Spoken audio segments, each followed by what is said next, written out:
রব্বুল আলামিন বললেন, ইয়ে বান্দা আমার জেনে নাও, মুমিন মুমিনারা তোমরা জেনে নাও, ইয়া আইয়ুহাল্লাযীনা আমানু, ঈমানদার তোমরা বিশেষভাবে জেনে নাও, লা তাদখুলু, কোনখানে তোমার যাওয়া লাগবে, কোনখানে তোমার যাওয়া লাগবে না। এমন কোন মাহফিল আছে, এমন কোন জায়গা আছে যে জায়গাটাতে তুমি পুরুষ লোক হলেও তুমি যতই বড় বাহাদুর হও না কেন, জ্ঞান বিজ্ঞান থেকে তুমি ফারাগাত করার পরে একজন যোগ্য জ্ঞানী হওয়া সত্ত্বেও এই কোরআনের আলো, কোরআনের আইন তোমার বুকের মধ্যে থাকা চাই, তোমার মগজে থাকা চাই, যে তোমার সব জায়গাতে প্রবেশ করা চলবে না, যে কোনো জায়গাতে তুমি ঢুকতে পারবে না, কারণ তুমি হচ্ছ পুরুষ লোক। আল্লাহ কি বললেন? ইয়া আইয়ুহাল্লাযীনা আমানু। রব্বুল আলামিন যতগুলো মানুষত্ববোধ শিখিয়েছেন মুমিনদের দিয়ে শিখিয়েছেন, মুমিনদের করে মুমিন মুমিনাদের মাধ্যমে আমরা সবাই আলো পেয়েছি। বন্ধুরে আমার, মা বোন আমার, দেশের মানুষেরা যখন সৌদি আরবে স্বয়ং আরববাসীরা যখন উলঙ্গ হয়ে তওয়াফ করত, উলঙ্গ হয়ে চলাফেরা করত, তখনকার লোকদেরকে শিক্ষা দিলেন কে? এই আল কোরআন। শিক্ষা দিলেন আমার নবী, শিক্ষা দিলেন তোমাদের খোলা অবাধে চলা চলবে না, খোলা মিলা চলবে না, তোমাদের উলঙ্গ হওয়া চলবে না। একটা ইজ্জত আছে, ইজ্জতের তোমাদের দাম দিতে হবে। আল্লাহ পাক বলে দিলেন, ওয়ালা তাবাররাজনা তাবাররুজাল জাহিলিয়াতিল উলা, যেই পোশাকে যেই লেবাসে তারা চলে ওই লেবাস নিষিদ্ধ ঘোষণা করা হলো, কারণ সেখানে ইসলাম এসে গেছে, আল কোরআন এসে গেছে। ইসলাম এবং আল কোরআন আসার পরে মানুষের অবাধে চলা আর চলবে না, উলঙ্গ হয়ে থাকা চলবে না, জাহেলিয়াতকে সরিয়ে দিতে হবে। জাহেলিয়াত এবং শিক্ষার মধ্যখানে এটাই একটা বড় পার্থক্য। জি, তাহলে বোঝা গেল এই শিক্ষা সারা দুনিয়ার মানুষ কোথা থেকে পেয়েছে? আমাদের কাছ থেকে পেয়েছে, আমাদের আল কোরআন থেকে পেয়েছে। রব্বুল আলামিন বললেন, তুমি যদি সত্যিকারী মুমিন হও, এই জন্য তোমাকে মুমিন হিসাবে ডাক দিয়ে বলা হলো মুমিন দিয়ে। তোমার মধ্যে যেহেতু আছে ঈমান, সুবহানাল্লাহ, তোমার মগজে আছে ঈমান, তোমার পুরো বডিতে আছে ইসলাম, তোমার পুরো বডিতে আছে ঈমান। এই ঈমানকে চতুর্দিক থেকে যখন তুমি বাঁচিয়ে চলবে, তখন তুমি একজন পূর্ণাঙ্গ মুমিন হতে পারবে। আল্লাহ পাক বললেন, লা তাদখুলু বুয়ুতান গায়রা বুয়ুতিকুম, তুমি যেখানে সেখানে যার তার বাড়িতে গিয়ে ঢুকবে না, না ঢোকা চলবে না। কেন? এটাই হচ্ছে অবাধ মেলামেশা। এটা মানুষ ভালো মন নিয়ে গেছে, কিন্তু ঢোকার ক্যাপাসিটিতে ইসলাম নেই, ইসলামিক ক্যাপাসিটিতে ঢোকা হয়নি, সেখানে নিষেধ। কেন? একটা মানুষের সন্দেহ জাগতে পারে, এই সন্দেহটাই হচ্ছে আপনার যেটা তোহমাত হয়ে যেতে পারে, আর এই তোহমাত সারা দেশে ছড়িয়ে গিয়ে একটা অশান্তি বিরাজ করবে। তেমনি যদি এইভাবে যদি যেই সেই যেখানে সেখানে যদি ঢুকে আর বের হয়, সেখানে মহিলারা আছে, মেয়েরা আছে, ওরা পর্দানাসীন মেয়েরা, তাদের লেবাস, তাদের মাথার কাপড়, তাদের গলা, তাদের বুক, তাদের পিঠ, তাদের পেট, তাদের শরীর, তাদের অঙ্গ প্রত্যঙ্গ তারা ঢেকে তারা আছে কি না, এটা আগে তোমাকে জানতে হবে, আগে পারমিশন নিতে হবে। যে পারমিশন অন্তত তিন বার নবীজি সম্বন্ধে বলা হয়েছে। একে বুখারীতে এসেছে কিতাবুল ইস্তেজান, বাবুল ইস্তেজান, যে মানুষ ঢোকার জন্য আল ইস্তেজান আল এজাজাত, এজাজাত নিতে হবে, পারমিশন নিতে হবে। যদি না পাওয়া যায়, আল্লাহ পাক বলেছেন ফালা তাদখুলু, খবরদার বাড়িতে বিনা পারমিশনে ঢুকবে না। কে পেল এটা? শিক্ষাটা কে দিল? আল কোরআন দিলেন। এই কোরআন একে ফলো করে এই মহিলারা, আমাদের মেয়েরা, আমাদের কন্যা সন্তানেরা, এরা এখান থেকে নিয়ে যাবে সত্যিকার। তাকেই তারই প্রশংসা করি, তাকে দাদ দে, তাকে সাধুবাদ জানাই, ওয়েলকাম জানাই, ধন্যবাদ জানাই। মান তালাবাল, কবি ঠিক বলেছেন, ইয়াগুসুল বাহরা মান তালাবাল্লা আলী, সমুদ্রে তারা ডুভারোরা কেন ডুবে? সমুদ্রে কারা? পানির মধ্যে কেন ঢুকে? মান তালাবাল্লা আলী, যারা মতি হীরা যারা খুঁজে তারা সমুদ্রে তারা ঢুকে পড়ে। সমুদ্রের পানির মধ্যে বহু রকমের জীবজন্তু আছে, কিন্তু পরোয়া না করে নিজের মতলবের জন্য তারা সেখানে ঢুকে পড়ে। নিজের জীবনের তারা ভয় করে না, নিজের জীবন সবকিছুকেই একেবারে বেপরোয়া ভাবে ইয়াগুসুল বাহরা মান তালাবাল্লা আলী। যে তো এই শিক্ষারত্ন যাদেরকে আল্লাহ পাক শিক্ষার গুরুত্ব দিয়েছেন, যাদেরকে ওইরকম ভাবে সুশিক্ষিত বানিয়েছেন, তারা যেখানে তার মগজ যেদিকে যাবে ঘুমাবে তবুও চিন্তা করবে, আল্লাহ আমি শিক্ষিত হয়ে শিক্ষা লাভ করে আমি দেশের জন্য করলাম কি? আমি শিক্ষিত হয়ে সৌদি চলে গেলাম, লন্ডন চলে গেলাম, যে ফ্রান্স চলে গেলাম, জাপান চলে গেলাম, সেখানে গিয়ে অনেক কিছু কামাই করলাম, অনেক কিছু উপলব্ধ করলাম। কার জন্য? ফলে নফসিহি, নিজের আত্মার জন্য। যারা সত্যিকার আল্লাহ ভীরু, যাদের মধ্যে আল্লাহ ভীরুতা আছে, তারা ভাববেন, যাদের মধ্যে জ্ঞান আছে, আলো আছে, তারা ভাববেন আমি শিক্ষা লাভ করে দেশের জন্য কি করলাম? আমি নিজের জন্য করেছি, দেশের জন্য কি করলাম? দেশের জন্য এটাই আপনার সাদকায়ে জারিয়া, এটাই হচ্ছে আপনার দেশের জন্য একটা আইডিয়াল। দেশের মানুষ বুঝতে পারলো যে এই শিক্ষার গুরুত্ব কত। শিক্ষার গুরুত্বটা আজকের মানুষ বুঝতে পেরেছে। যে আজকে গুরুত্ব বুঝতে পেরে এতগুলো মহিলা, আমি শুনে অবাক, এই মাদ্রাসাতে নাকি 800 ছাত্রী সংখ্যা, 800 ছাত্রী সংখ্যা, চারটেখানি ব্যাপার না? তাহলে কি করে আসলো? যার রাস্তাঘাট ঠিক নেই, এই নদীর ধারে, এক জঙ্গলে, পাহাড়ে পর্বতে, নিশ্চয় এর পিছনে যার শুরুয়াত হয়েছিল তখনকার এখানকার ভালো মানুষ, তারা কি করেছেন? খুব ভালো জ্ঞান দিয়ে আর ইখলাসের সহিত কাজ করেছেন। যে কোনো কাজ করেন না কেন নিয়ত ভালো হওয়া চাই এবং তাতে ইখলাস থাকা চাই, খালিসান লিওয়াজহিল্লাহ, আল্লাহর নৈকট্য লাভের স্বার্থে। এই জন্য ইমামে বুখারী রাহিমাহুল্লাহ সর্বপ্রথম তার গ্রন্থে, তার বুখারীতে, যেই বুখারী সম্বন্ধে বলা হয়েছে তাতাদিমিস সামা, আসমানের নিচে কোরআনের পরে বাদা কিতাবিল্লাহ যদি কোনো কিতাব মর্যাদা সম্পন্ন থাকে সেটা হচ্ছে আস-সাহিহুল বুখারী। যে আস-সাহিহুল বুখারী, এই বুখারীকে মর্যাদা দেওয়া হয়েছে। এই বুখারী এত মর্যাদা পেয়েছে, সেখানে বলা হয়েছে ইন্নামাল আ'মালু বিন্নিয়াত, নিয়াতের উপরে সবকিছু ডিপেন্ড করে। নিয়াত আপনার যদি সহি, আপনার ব্যবসা ঠিক থাকবে। নিয়ত যদি আপনার ঠিক আছে, আপনার শিক্ষা ঠিক থাকবে। নিয়ত যদি আপনার ঠিক থাকে, আপনাকে বেশি প্রচার করা লাগবে না, প্রচার এমনিতে হয়ে যাবে। আপনার যখন আলো ছড়িয়ে যাবে, আপনার যখন সুগন্ধি ছড়িয়ে যাবে, আতরবালাকে বেশি আতর বলে চিৎকার করার দরকার হয় না। বন্ধুরে আমার, এ মা বোনেরা আমার, আপনার এই আলোটা যখন ছড়িয়ে গেছে, আপনি জানতে পেরেছেন অমুক মাদ্রাসা, মহিলা মাদ্রাসা থেকে একজন মহিলা ফারাগাত করে এসে তার নিজের পাড়াকে, নিজের মহল্লার আদব কায়দাকে সবকে চেঞ্জ করে দিয়েছে, পরিবর্তন করে দিয়েছে। পরিবর্তন হতে বাধ্য, যে পরিবর্তন হতে বাধ্য।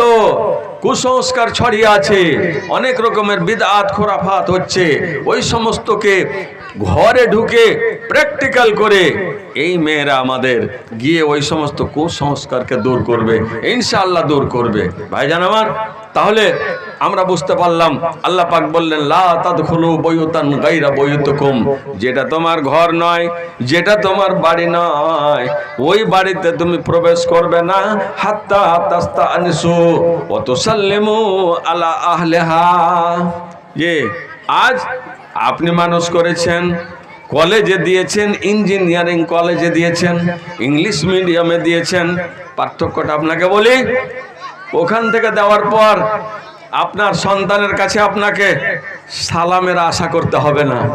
যে আল কোরআন সূরা নূর আয়াত নম্বর 27 কি বলছেন? অত সাল্লেমু আলা আহলিহা, যেখানে যাবে তারা সালাম পরিবেশন করবে, সালাম দিবে।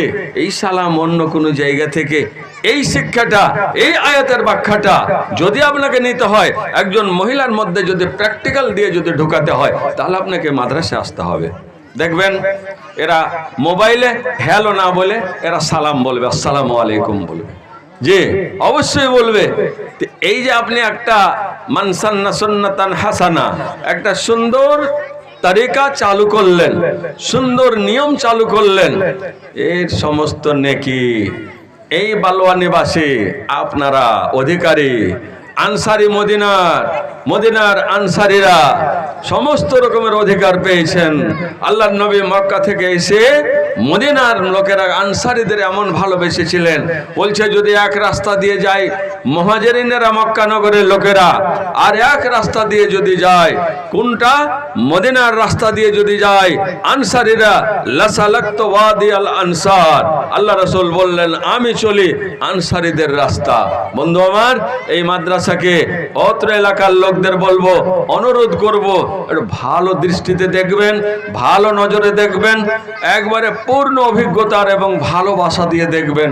সব সময় মনে মনে রাখবেন, দুনিয়ার লোক অনেক কিছু করে নিয়ে চলে গেল, জি জাহাবা আহলুদ দুসুর বিদ্দারাজাতিল উলা, অনেক মানুষ বড় বড় মার্তাবা, বড় বড় সম্মান নিয়ে নিল, আমরা থেকে গেলাম। থাকতে আপনাকে হবে না বন্ধু, 5 কিলো চাউল নিয়ে মাদ্রাসায় চলে আসুন, 500টা টাকা নিয়ে মাদ্রাসার গেটে এসে প্রবেশ করুন, সালাম দিয়ে বলুন, আপনি বলুন মেহেরবানি করে এই মাদ্রাসার আপনার সেক্রেটারি সাহেব, এই মাদ্রাসার আপনার প্রিন্সিপাল সাহেব, আমার এই আতিয়া, আমার এই হাদিয়াটা গ্রহণ করুন এবং ছাত্রীদের মুখে 2টো দানা তুলে দেন, দোয়া করতে বলবেন যাতে করে আমি কিছু পাই। ভাইজান আমার, দুনিয়াতে মানুষ অনেক কিছু দিতে পারে, দোয়া দিতে পারে না, দোয়া পাই না। এই দোয়া নেওয়ার জন্য আপনাকে চেষ্টা করতে হবে, আপনাকে ভালোবাসা দেখাতে হবে, আপনাকে আসতে হবে একটা পোশাক নিয়ে, একটা কিছু নিয়ে, একটা সোপ নিয়ে, যার যার সামর্থ্য। আপনি এখানকার হয়ে গেলেন কি? আপনি এখানকার হয়ে গেলেন দাতা। দাতা হতে শিখেন। আলিয়াদুল ওলিয়া খায়রুম মিন ইয়াদিস সুবলা, আল্লাহ রাসূল সাল্লাল্লাহু আলাইহি সাল্লাম বলেছেন, ওপরওয়ালা হাত সব সময় নিচের হাত চাইতে ভালো। আল্লাহ পাক বললেন, খবরদার যতক্ষণ সালাম না দেবে, যতক্ষণ তুমি পারমিশন না নেবে, ততক্ষণ তুমি ওই বাড়িতে প্রবেশ করবে না। অজান্তে যদি প্রবেশ করো তাহলে ওয়াবাদে তোমার মিলামিশা হয়ে যাবে। নারীরা কেমন আছে, কিভাবে আছে জানি না, এটার সন্দেহটাকে কাটার জন্য এই জায়গাটাতে যে দুশ্মন এবং শয়তান কুচক্রান্ত করতে পারে, ওটাকে দূরে সরিয়ে দেওয়ার জন্য ওকে কোনো সুযোগ দেওয়া হবে না। এই জন্য রাব্বুল আলামিন আপনাকে বললেন, খবরদার তুমি বাড়িতে প্রবেশ করবে না, তুমি ধরা পড়বে না, লোকের নজরে তুমি খারাপ হবে না, লোকের নজরে তোমাকে খারাপ হতে হবে না। সুন্দর করে তুমি সালাম দাও, পারমিশন নাও, পারমিশন যদি না পাও ফালা তাদখুলুহা, তাহলে তুমি বাড়িতে প্রবেশ করবে না। যদি তোমাকে বলা হয় যে তুমি এখন ফেরত চলে যাও, তাহলে তোমাকে ফেরত চলে আসতে হবে। এই শিক্ষা কোথায় পাবেন? যে এই শিক্ষা নিতে গেলে এখানে আসতে হবে। ভাইজান, এ মা বোনের আমার, কাজেই আপনাকে একটা কথা আমি বলে যাই, যে অনেক বক্তা আপনাদের কাছে এসেছেন, অনেক রকমের কথা বলেছেন, আমি একটা ছোট্ট কথা আপনাদের বলে যেতে চাইছি।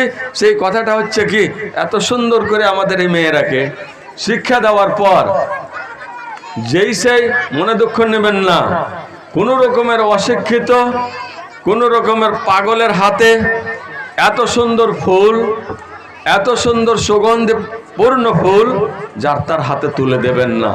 মেহেরবানি করে আল্লাহ রাসূল সাল্লাল্লাহু আলাইহি সাল্লাম বলেছেন, ইজা ওয়াজাদতুম মান তারজাউনা দীনাহু, যখন তুমি একটা এরকম ছেলে পাবে, এরকম যখন তুমি একটা পাত্র পাবে যে মান তারজাউনা দীনাহু, যার দিন সম্পর্কে তুমি আনন্দিত, তুমি খুশি, হ্যাঁ, তুমি একেবারে ওখানের ওই দিন পেয়ে নেওয়াতে তুমি আনন্দিত হয়েছো, ভালো হয়েছো, খুশি হয়েছো, ফাসাববিজু, তাহলে সেখানে নিকাহ দাও, সেখানে তার বিয়ে দাও। অভিভাবকদের বলি, অভিভাবিকাদের বলি, আপনার সুন্দর শিক্ষা দেওয়ার পর এই রত্নকে যার তার হাতে আপনি তুলে দেবেন না। যারা এর মান বুঝবে না, যারা এর মর্যাদা বুঝবে না, তার মর্যাদা বুঝতে পারবে না। এত সুন্দর করে শিক্ষা দেওয়ার পর একজন আল্লাহ ভীরু মানুষের হাতে তুলে দেবেন, একজন আল্লাহওয়ালারও জামাইয়েরও হাতে তুলে দেবেন, সে গরিব হোক কিন্তু যদি দিনদার হয়। তেমনি আপনারা ছেলেদের অভিভাবকদের বলি, আপনি যখন বৌমা খুঁজবেন তখন এরকমের কন্যা খুঁজবেন যার দিন আছে। নবীজি বলেছেন ফাজফার বেজাতিদ দিন, হ্যাঁ তুমি দিনওয়ালাকে কবুল করো, গ্রহণ করো। আর যার তার কাছে যখন এখানকার মহিলা নিয়ে যাবেন, যখন এখানকার শিক্ষায় শিক্ষিত হবেন, এটাই যখন আলো আপনার আসবে, তখন আপনার কি আসবে না, আপনাকে বিভিন্নভাবে ফার্নিচার আপনাকে চাইতে হবে না, গাড়ি চাইতে হবে না, কোনো রকমের কোনো কিছু চাইতে হবে না। নবী আমার বলেছেন মহিলা যখন ভালো হয়, মহিলা যখন জ্ঞানী হয়, ওই মহিলাদের হক অধিকার তোমাদের উপরে আছে। কেমন আছে? নবী বললেন ওয়ালাহুন্না আলাইকুম রিজকুহুন্না। বন্ধুরে আমার, আপনি যখন বিয়ে দিবেন, আপনি নারী বহু খুঁজে বেড়াচ্ছেন, মহিলা খুঁজে বেড়াচ্ছেন, আপনি আপনার তাগিদে বেড়াচ্ছেন। আপনি যখন তাগিদে ঘুরবেন তখন কেন আপনি এরকম মন বিচারি করবেন? আপনি কেন বলবেন আমাকে এই লাগবে, অমুক জিনিস না হলে তোমার বাড়িতে বিয়ে দেওয়া হবে না? যে না, যদি আপনি খাঁটি জিনিস নিতে চান, ভালো দামি জিনিস যদি নিতে চান, তাহলে আপনাকে ওই সমস্ত খুঁজতে হবে না। ওই সমস্ত খুঁজতে গেলে ওই রকমের জায়গাতে যেতে হবে যেটা আসার পরে আপনি খাট চারপাই অমুক তমুক সব নিলেন, কিন্তু বাড়িতে আপনার অশান্তি ঢুকে যাবে। আর এরকমের মেয়েরাকে যখন নিয়ে যাবেন, যার পেটে বিদ্যাতে, যার বুকে আছে আল কোরআন, যার বুকে আছে আল হাদিস, আজ ফারাগাত মহিলারা করছে। এটা শুনেছেন? আগে আমরা শুনিনি। জি, মহিলারা আজ নিশ্চয় বুখারী হয়েছে। জি আলহামদুলিল্লাহ, জাযাকুমুল্লাহু খাইরাল জাযা, ধন্যবাদ আপনাদের। আজ এর আগে শুধু পুরুষেরাই বুখারী পড়তো, মেয়েরা মাহফিলে জালসাতে শুধু বুখারীর নামটাই শুনেছিল যে বুখারী নাকি একটা কিতাব আছে।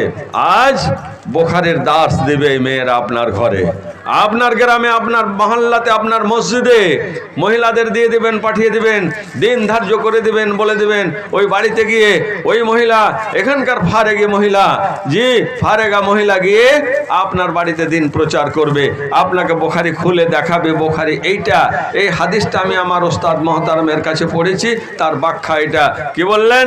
বললেন শোনো, এটা হচ্ছে তুমি যখন তাকে নিয়ে আসলে তোমার পরিবারে, ওয়ালাহুন্না আলাইকুম, তোমার উপরে দায়িত্ব পড়ে গেল রিজকুহুন্না ওয়া কিসওয়াতুহুন্না, তার খাবার তোমাকে দিতে হবে, তার পরনে তোমাকে দিতে হবে, যাবতীয় ব্যবস্থা তোমাকে দিতে হবে। তুমি ওর বাবার কাছে তুমি কোনো রকমের আশা রাখবে না, আশাবাদী হবে না। তুমি একজন যোগ্য পুরুষ, আল্লাহ পাক তোমাকে যোগ্যতা প্রদান করেছেন, রব্বুল আলামিন তোমাকে যোগ্য মানুষ বানিয়েছেন।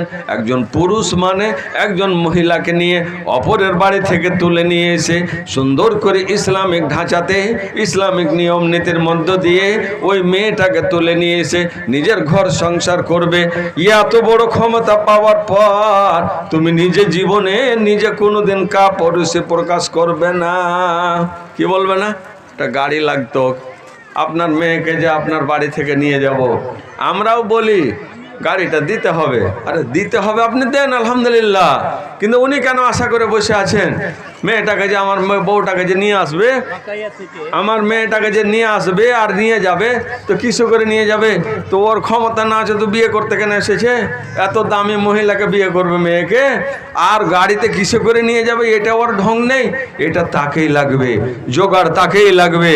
জি আল্লাহ রাসূল সাল্লাল্লাহু আলাইহি সাল্লাম বলেন ওয়ালাহুন্না আলাইকুম রিজকুহুন্না ওয়া কিসওয়াতুহুন্না, তাকেই সব বিল মারুফ, সহিহ মুসলিমের হাদিস, হাদিস নম্বর 1218। জি কি বলেছেন? তাহলে বুঝতে পারলাম আমরা যে গাড়ি নিয়ে আসার জন্য, ওই বৌমাকে নিয়ে আসার জন্য গাড়ি তার বাবার কাছেই চাইতে হবে। তো আপনি কেন গেলেন ওখানে?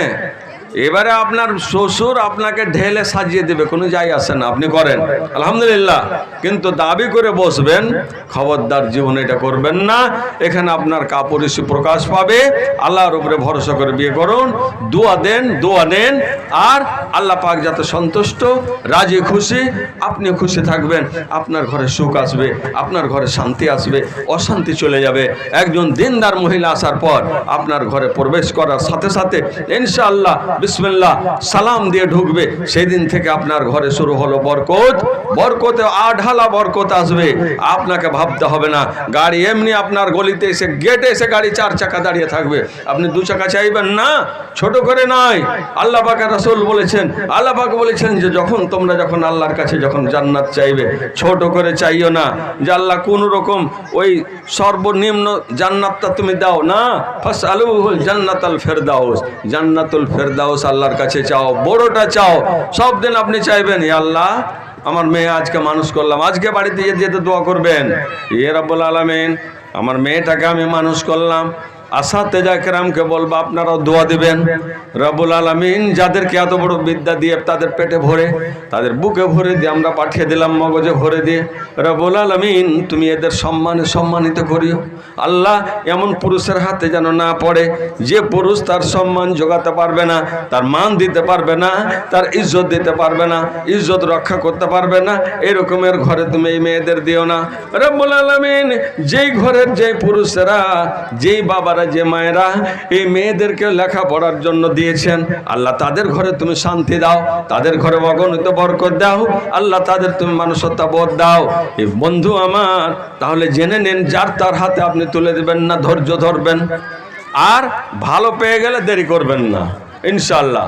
তো আজ আমার মায়েরা, আমাদের কন্যা সন্তানেরা, হয়তো কারোর বিয়ে হয়ে গেছে, কারোর বিয়ে হবে, এই জিনিসগুলোকে লক্ষ্য রাখবেন, দিন খুঁজবেন আগে মেহেরবানি করে, তাহলে আর মূল্য দেওয়া হবে, মূল্যায়ন করা হবে, আপনার শিক্ষার মূল্যায়ন আপনাকে করতে হবে, জি ইনশাআল্লাহ। তো যাই হোক, কথা বলার অনেক আছে, আপনারা একটু শান্ত হন। এ মা খালারা তোমরা একটু শান্ত হও বাবা। আর আশা করি বেশ কজন ফারেক হবে, 8 জন, ধন্যবাদ। 8 জন মহিলা, 8 জন মুআল্লিমা, আহা 8 জন। আসসালামু আলাইকুম। নিয়মিত ইসলামিক ভিডিও পেতে সাবস্ক্রাইব করুন আমাদের ইসলামকে জানার চ্যানেলটি, আর ভিডিওগুলো ফেসবুক বা যে কোনো জায়গায় শেয়ার করে ছড়িয়ে দিন ইসলামের সশত বাণী।